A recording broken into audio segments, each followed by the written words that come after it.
여보세요? 네, 안녕하세요. 된 건가요, 통화가? 네네네. 안녕하세요. 네, 안녕하세요. 복승주입니다. 네. 네. 고민이 어떤 게 고민이셔서 전화 주셨나요? 네. 제가 앞서 아까 오피스텔 이야기 해주셨는데, 네. 오피스텔이랑 비슷한 이제 생활형 숙박시설을 가지고 있는데요. 이거를 현재 세를 준 상황인데, 이 오피스텔이 이제 내년 상반기까지는 괜찮을 것 같지만, 그 이후로는 좀 떨어질 수 있을 것 같다, 이렇게 말씀을 해주셔서,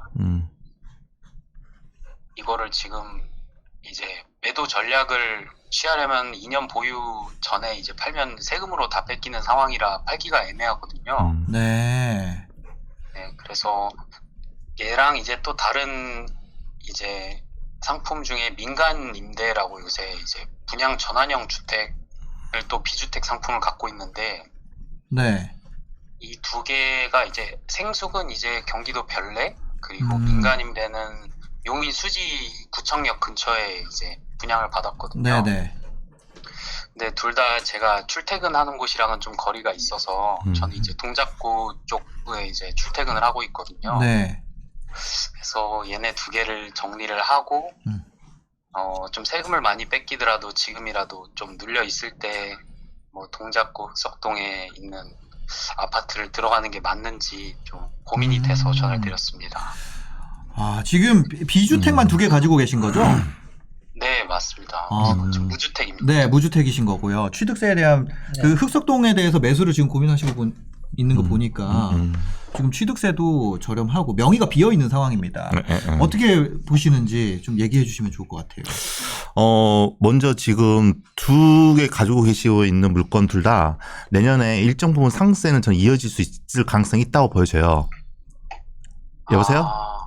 네, 들리시나요? 들리나요? 네, 들립니다. 예. 네. 상승세는 이어질 수 있는 가능성이 있다 보여지는데, 말씀드렸던 것처럼 규제 완화의 속도에 따라서 이 물건의 매수세가 급감한 속도가 굉장히 빨라질 수 있는 가능성이 저는 높다 보여지고, 그러면 그 시점 됐을 때는 매도를 하려고 하더라도 매도가 안 될 수가 있어요. 또 하나 생숙 같은 경우에는 이게 오피스텔의 가장 큰 리스크이기도 하지만 공급이 너무 단기간에 빨리 공급될 수 있다는 그런 치명적인 단점을 갖고 있어요. 그래서 어느 단지가 괜찮다 한다면 그 옆에 오피스텔이 계속해서 빠르게 이 공급이 되다 보니까 네. 수요 대비해서 공급이 늘어나는 속도가 굉장히 빨라질 수밖에 없는 상황이고, 그리고 지금 현재 오피스텔 공급에 대한 규제에 대한 부분이 거의 없다 보니까 계속 정부에서는 이제 공급에 대한 부분을 푸시를 하고 있는 상황이거든요. 네. 그러므로 인해서 어떤 그 아파트에 대한 주택에 대한 규제에 대한 완화와 동시에 공급 속도가 굉장히 빨라질 수 있는 생숙에 대한 부분 상대적으로 그런 리스크가 존재할 수 있다라고 저는 생각하고 있고, 네. 또 한편으로는 이분은 현재 무주택자잖아요. 맞아요. 저는 무주택자이고 현재 지금 뭐 흑석동에 들어가서 살 수 있을 정도의 자금적인 상황이 된다고 한다면, 네.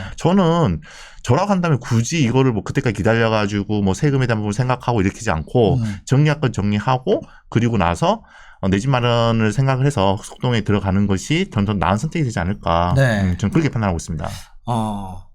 어떻게 보시나요? 위드시맨님은요? 생숙이라는 게 사실은 수요가 많이 한정되는 상품이에요. 네. 예를 들어서 사람이 살려고 하면 옆에 학교도 있어야 되고 사실 이 인프라가 잘 갖춰져 있어야 되는데, 네. 이 생숙은 약간 이 호텔과 오피스텔의 이 중간적인 이런 위치에 있고, 네네. 지금 한시적으로 이 주거를 할 수 있도록 규제를 풀어준 건 맞는데, 네. 그게 다시 규제가 될 가능성이 굉장히 높아요. 그렇게 됐을 때 이 생숙은 주거용 물건으로의 수요가 아니라 이 결국 수익형 상품, 호텔이 아니면 네. 이 수요가 한정될 수밖에 없기 때문에 그걸 맞이해 버리게 되면 말씀하신 것처럼 매도하기가 굉장히 힘들어지는 상황이 될 수는 있어요. 네. 한 가지 궁금한 거는 그럼에도 불구하고 생숙이 생활형 숙박시설이 이 주택의 풍선 효과, 주택 가격 억제에 대한 풍선 효과로 상승을 했는데 그 상승폭이 굉장히 컸거든요, 생각보다. 그래서 지금 이 전화 주신 분께 여쭤보고 싶은 것이 이 물건을 사고 나서 얼마나 가격이 상승했는가 또 일단은 확인을 해야 되겠다는 생각이 들어요. 지금 많이 오르셨나요? 네. 제가 올 여름 정도에 사서 네네. 지금 오른 거는 한 7천만 원 정도 오른 것 같아요. 많이 올랐죠. 지금 아직 보유한 지는 얼마 안 돼서 이거를 팔면 세금이 한 60% 이렇게는 70% 뜯기는 것 같더라고요. 네네. 네, 그래서 얘를 2년까지 보유하다가 팔아야 되나 이렇게 고민을 좀 하고 있었거든요. 지금 이 생수기 주거형으로 지금 인정이 되나요? 들어오신 분이 전입을 했나요? 네, 지금 주거용으로 해서 일단 잡혀 있어서 다른 주택을 취득하려면 얘를 안 팔면 좀 중과될까봐 그렇죠. 그러니까 좀 전에 이제 무주택이라고 하셨는데 이게 무주택이 맞는 거냐에 대한 부분을 먼저 체크를 해야 되는 부분이 되는 거죠, 결국은. 본인이 무주택이 맞으신 건가요? 이제 청약할 때만 무주택이고 그렇죠. 주택수는 잡힌 것 같아요. 그렇죠. 주택수에 잡히는 거죠. 왜냐하면 오피스텔도 본인이 사서 수익형, 그러니까 상업적 목적으로 임대를 내줬을 경우, 거기가 사무실로 이용될 경우에는 주택수로 인정이 안 될 수 있지만, 누군가 임차인이 들어와가지고 거기에 전입을 해버리면 이건 주택수에 인정이 돼요. 그래서 본인 현재 상태로 봤을 때 흑석동을 사는 데 있어서 예를 들어서 흑석동의 아파트가 예를 들어서 뭐 한 20억, 근데 뭐 계산하기 쉽게 10억이라고 이야기를 했을 때 본인이 이 오피스텔 즉 생수기 없었다면 8.8%가 아니라 결국은 이 기본으로 들어갈 건데 결국은 이 생수기 주택으로 들어가면서 이미 7% 이상의 취득세 중과가 일어나잖아요. 10억 기준으로 봤을 때 이게 7천만 원이에요. 그냥. 그쵸. 본인이 벌인 이 수익과 결국 똑같다는 거예요. 지금. 제로 게임 하고 있는 거예요 지금. 네, 제로 게임이에요. 지금 상황으로 봤을 때. 그래서 이것도 역시나 포트폴리오에 대한 부분인 건데 이제 무작정 이 흑석동에 대한 부분 투자 이게 지금 제가 보기엔 아닌 것 같거든요. 본인이 동작구의 실거주가 필요한 부분으로 저는 판단이 돼요.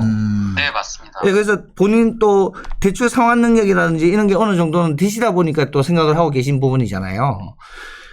그렇게 진행하는 부분에 대해서는 굉장히 좋다라고 보는데 이걸 진행하기 전에 이 생수를 정리를 해야 되느냐 말아야 되느냐에 대한 기준을 따질 때 결국 이게 들고 있으면서 나가는 취득세 중과가 그러니까 여기 수익만큼 나네. 그러니까 그걸 생각해 보면 이 생수를 들고 있을 이유가 없죠. 그리고 이제 흑석동 아파트가 지금 10억으로 가져간 건데 더 크면 원래는 더 크니까 지금 흑석동이 더 크지죠. 네. 그렇게 생각하시면 이 양도세가 아니라 차후 물건에 대한 취득세 때문에라도 이거 정리해야 되겠다. 근데 앞으로 더 오를 것 같아 라는 거에 대한 기대감이 더 크면 몰지라도 그래서 초기에 말씀드린 게 이 생수기라는 게 수요가 한정될 수밖에 없고 그래서 주택 수요로 다시 돌아섰을 때 생수가 안 좋아질 수 있는 리스크까지 가지고 와야 되는 거니까 여러 가지로 생각했을 때는 정리를 하는 게 맞다라고 저는 판단이 되는 거죠. 말씀드렸던 것처럼 더 상승을 한다 하더라도 또 나중에 세금 제한 또 제로 게임 된다니까요. 그러니까 상승 의미가 없다는 거예요, 사실은. 없는 거고 이 조건들을 전부 다 탈락시켜서 내 집 마련을 하려고 생각하신다고 한다면 과감하게 정리하고 나서 액션을 취하는 것이 이분한테는 유리하지 않을까 싶습니다. 알겠습니다. 제가 좀 정리를 해드리면은 그 별내 생숙이랑 흑석동 아파트 중에 더 많이 오를 것 같은 걸로 둘 중에 하나 선택을 해야 된다. 맞잖아요. 그렇죠. 그런 것 같습니다. 네. 왜냐면은 별내 생숙을 유지한 상태에서 흑석동 아파트를 사면은 8.8%이기 때문에 그거를 매수하는 과정에서 이미 앞에 차익만큼의 세금을 더 내야 되는 상황이라서 어쨌거나 흑석동에 진입을 하려면 이 생숙을 정리를 해야 되는 거고 그런 지금 제로성 게임에 좀 있는 것 같다라는 의견을 주셨네요. 네. 그럼 흑석동 아파트 말씀하셨는데 뭐 재개발 같은 거는 별로 추천을 안 하시는 걸까요? 흑석동 재개발은 좋죠. 좋은데 저희는 재개발 전문가가 아니어가지고 나중에 잘 사는 흥구님한테 아파트로 재개발 너무 좋죠. 흑석동 재개발 흑석동이 서울에서 진짜 S 클래스 아닌가요? 탑3 안에 그러니까요. 맞아요. 네. 흑석동은 진짜 좋은 동네잖아요. 그렇죠. S 클래스는 이제 한남하고 약간 성수 쪽이고 이제 약간 E 클래스 탑3 정도에 들어가죠. E 클래스 정도 되는. 그렇습니다. 예. 본인의 실거주가 이 바탕이 되면 재개발되는 물건에 본인의 실거주 만족도가 무너지지 않는다라는 게 있다면 나쁘지 않은 것 같아요. 충분히 추천할 수 있는 물건. 저는 별내 생숙, 그냥 저는 전문가는 아닌데 별내 생숙보다 흑석동 재개발이 더 낫다고 생각이 됩니다. 왜냐면 내년에 어쨌거나 뭐 어느 쪽이 되든 지금 공급 쪽으로 가속도를 내겠다 이런 얘기가 있거든요. 흑석동도 뭐 한남동 되고 뭐 이렇게 되면은 한남동도 뭐 요즘에 그 신통 계획인가? 뭐 이런 거 해가지고 재개발 속도 내더라고요. 그래서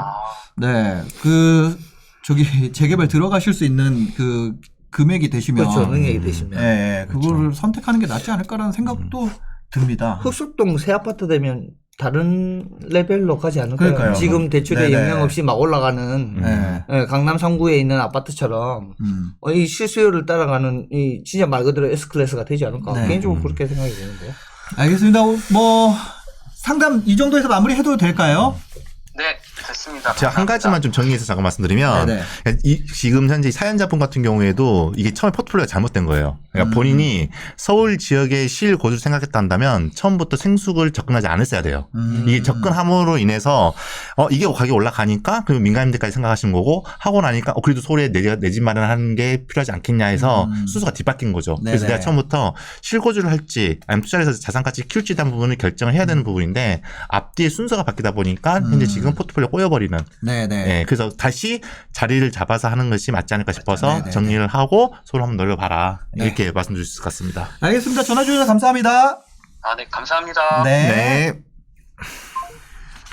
저희가 또 이렇게 되게 의외의 경우였던 것 같죠. 그렇죠. 지금 네, 그렇죠. 같은 경우는 생수기나 이제 민간 임대를 먼저 사시고 실거주를 할 총알이 있는데 맞아요. 안 한. 없으면 모르겠는데 그러니까. 있는데 지금 네. 수가 바뀌어버렸잖아요. 아, 지금 굉장히 이게. 이분 공부를 많이 하신 것 같아요. 아. 투자 공부를 많이 하신 것 같아요. 네. 생수, 민간임대 이런 부분이 조금 네네네. 특별한 일반적이지 않은 주택. 네네네. 그렇게 지금 재개발을 이야기하시는 것도 그렇고 그러니까요. 들어가는 타이밍이 조금 네. 재개발 쪽으로 먼저 들어갔으면 얼마나 좋았을까 네네네. 그런 생각이 드네요.